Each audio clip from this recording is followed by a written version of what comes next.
ဝန်ဒါဝိုင်းမှပြလဲကြိုးဆိုလိုက်ပါတယ်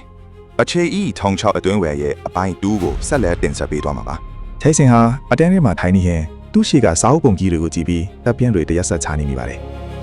စနေနေ့မှာအနားယူရမယ့်အစားအခုတော့ခေါင်းကိုက်စရာတင်ချပို့စာတွေနဲ့လုံးမနေရတာဟာသူ့အတွက်ငရေတစ်ခုလိုပါပဲသူ့ရဲ့အချိန်73,000ကတ်ထူဖားလေးကိုပြန်တွေးမိတိုင်းနောင်တရီကထလေအီးဖြစ်နေခဲ့ပါတယ်ဒါပေမဲ့အဲ့ဒီအချိန်မှာပဲထူးဆန်းတဲ့အဖြစ်အပျက်တစ်ခုစတင်ခဲ့ပါတော့တယ် နေရမှာချိတ်ထားတဲ့နာလီကြီးစီရနဲ့ကြောက်မဲ့ဖွေရအတန်ဒီထွက်ပေါ်လာပါတယ်။နာလီလက်တန်ဒီဟာပုံမှန်အတိုင်းမဟုတ်ဘဲယူးတွက်နေတယ်လို့မျိုးနောက်ပြန်နေတဝီဝီလဲပတ်နေတာကိုခြေစင်းမြင်လိုက်ရပါတယ်။အတန်းထဲကတခြားចောင်းသားတွေဟာကြောက်ရွံ့ပြီးလို့ညင်းတက်သွားပြီးလီထူးထဲမှာတုံခါမှုတွေဖြစ်ပေါ်လာခဲ့ပါတယ်။ခြေစင်းရဲ့နှလုံးခုန်တန်းတွေဟာမြင်ဆန်းလာပြီးကြောက်စိတ်တွေကသူ့ကိုတစ်ခုလုံးကိုတွန်းမှုသွားပါတော့တယ်။သူ့ရဲ့ကစားစီကအချင်းဆက်ဟာတကယ်ပဲအလုတ်လုတ်ထွက်ခဲ့တာလား။ခြေစင်းဟာကြောက်လန့်လန့်နဲ့အတန်းထဲကနေပြေးထွက်ဖို့စူးစမ်းခဲ့ပါလေ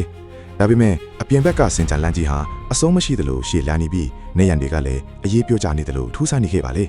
ဒါဟာအိမ်မက်မဟုတ်ဘူးလို့သူကိုယ်တိုင်ရေးရရင်သူ့ရဲ့အမားကိုပြုတ်ပြင်ဖို့နီလန်းကိုအသေးအတန်းရှာဖွေနေခဲ့ပါလေစင်ကြလန်းရဲ့အဆုံးမှာတော့ထူးဆန်းတဲ့အလင်းရောင်တစ်ခုထွက်ပေါ်နေတဲ့ကျောင်းရဲ့နိုင်စင်ကြီးကိုတွေ့မြင်လိုက်ရပါတယ်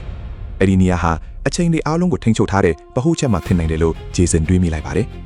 သူဟာအမော်တကောနဲ့လေကောက်တွေကိုတက်သွားခဲ့ပြီးနိုင်စင်းရဲ့အတွင်ပိုင်းကိုရောက်ရှိသွားခဲ့ပါတယ်။အဲဒီမှာတော့သူ့ရဲ့အချိန်ဆက်3000ခန်းကြီးထွက်ပေါ်နေတဲ့ပြောင်စုံလက်စစ်လိုင်းတွေဟာနိုင်စင်းကြီးရဲ့ဆက်သွားတွေကိုပျော်ထွေးပတ်သက်နေတာကိုတွေ့လိုက်ရပါတယ်။ဂျေဆင်ဟာအကြောက်တရားကိုပြီးဖယ်ထားပြီးနိုင်စင်းကြီးကိုရပ်တန့်ဖို့ကြိုးစားခဲ့ပါတယ်။သူဟာဆက်သွားတွေကြားထဲမှာညက်နေတဲ့သူ့ရဲ့ကနန်းပေါင်းဆက်အဟောင်းကြီးကိုမြင်လိုက်ရပြီးအဲ့ဒါကိုဆွဲထုတ်ဖို့အားကုန်တုံးလိုက်ပါတယ်။ဒါပေမဲ့သူဆွဲထုတ်လိုက်တဲ့ခဏမှာတည်းပြင်းထန်တဲ့ပေါက်ပွဲမှုတစ်ခုဖြစ်ပွားခဲ့ပြီးတကဘာလုံးဟာဖြူဖွေးသွားပါတော့တယ်။အချိန်တွေဟာလုံဝရပ်တန့်သွားတယ်လို့ခန်းစားလိုက်ရပါတယ် အလင်းရောင်တွေပျောက်ကွယ်သွားတဲ့အခါဂျေဆင်ဟာကျောင်းကွင်းပင်ထဲမှာရောက်နေတာကိုတွေ့လိုက်ရပါတယ်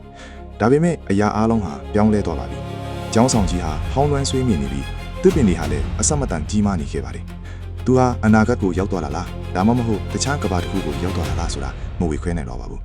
သူ့ရဲ့အဝေစားတွေဟာလည်းဖုံးနေနဲ့ပေးချန်နေခဲ့ပါတယ်ဂျေဆင်ဟာကွဲအပ်နေတဲ့ပတင်းပုံမှန်တစ်ချက်မှာသူ့ရဲ့ရုပ်သွင်ကိုကြည့်လိုက်ပါတယ်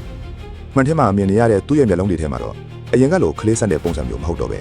ကြောက်ရွံ့မှုနဲ့ရင့်ကျက်မှုတွေရော်ပြနေတာကိုတွေ့လိုက်ရပါတယ်။သူဟာအိမ်ကိုပြန်ချင်ပေမဲ့လမ်းစားပြောင်းနေခဲ့ပါတယ်။အချင်းကိုကစားခဲ့မိတဲ့သူ့ရဲ့အမဟာအခုတော့သူ့ကိုအစိုးမရှိတဲ့ခီးတစ်ခုတည်းကိုတွန်းပို့လိုက်ပါပြီ။ဒါပေမဲ့ဂျေဆင်ဟာအရှုံးမပေးသေးပါဘူး။သူဟာသူ့ရဲ့အိတ်ကထဲကနေကြံရှိနေသေးတဲ့အချိန်ဆက်ရဲ့အစိပ်ပိုင်းလေးတစ်ခုကိုထုတ်ကြည့်လိုက်ပါတယ်။အဲ့ဒီအစိပ်ပိုင်းလေးဟာမိန်ဖြော်ဖြော်လင်းလက်နေတော့ပါပဲ။ငါပြန်သွားရမယ်။ငါမိဘတွေစီကိုပြန်သွားရမယ်လို့သူတနည်းထန်ချလိုက်ပါတယ်။ဂျေဆင်ရဲ့တကယ်ဆုံစားခန်းကတော့အခုမှစတင်လိုက်တာပဲဖြစ်ပါတော့တယ်